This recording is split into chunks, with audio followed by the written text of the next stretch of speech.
बिस्मिल्लाहिर्रहमानिर्रहीम।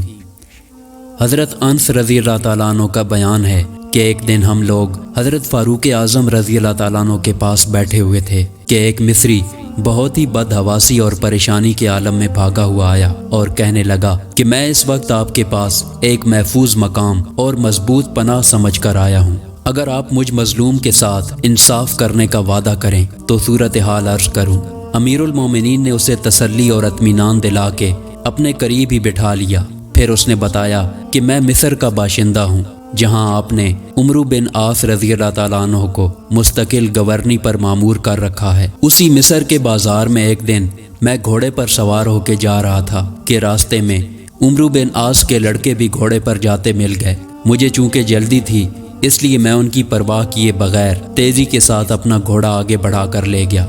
बस इतनी सी बात थी जिस पर उन्होंने ये कहते हुए कि हम इतने बड़े आदमी के लड़के हैं, हमारे घोड़े के आगे तूने अपना घोड़ा क्यों किया, मुझे घोड़े से मारना शुरू हो गए। और उसके बाद उनके वालिद ने यह ख्याल करके कि कहीं मैं आपके पास जाकर शिकायत न कर दूं, मुझे गिरफ्तार करके जेल पहुंचा दिया। अब इस वक्त मैं सीधा जेल से भाग कर आ रहा हूँ। मिस्री की ये सारी रुदात सुनकर फ़ारूक आज़म रज़ी अल्लाह ताला अन्हु ने उसके खाने पीने और रहने सहने का बंदोबस्त करके अपने पास ही रोक लिया और कह दिया कि मैं उन्हें बुलवाता हूँ, जब तक वो ना आ जाएं ये मसला तय नहीं हो सकता। उसी के साथ उमरू बिन आस रज़ी अल्लाह ताला अन्हु को ख़त लिखा कि अब के बार मौसम हज में तुम अपने बेटे के साथ हाजिर हो जाओ। चुनाचे चंद ही रोज़ के बाद वो अपने साहबजादे के साथ मक्का मुअज़्ज़मा पहुँच गए। मनासिक हज से फारिग होने के बाद ऐन उस वक्त जब अमीरुल मोमिनीन का दरबार आदमियों से भरा हुआ था, मिस्री को बुलवा के अपना कोड़ा उसके हाथ में दिया और कहने लगे कि ये लो, ये उमरू बिन आस और उसका लड़का मौजूद हैं,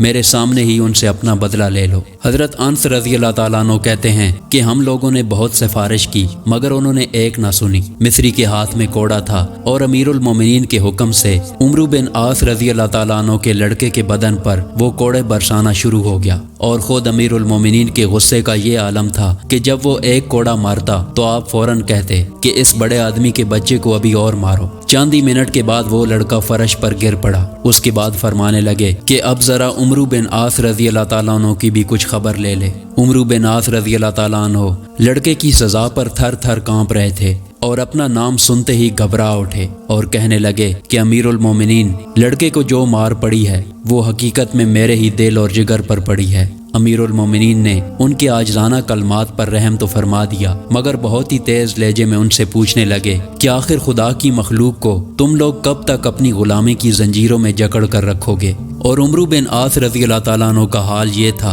कि सर झुकाए माफ़ी और अज़्र माज़रत की कलमात उनकी ज़ुबान से बेतुकान अदा हो रहे थे। इस किस्म की मज़ीद वीडियो देखने के लिए हमारे चैनल को सब्सक्राइब करें। शुक्रिया।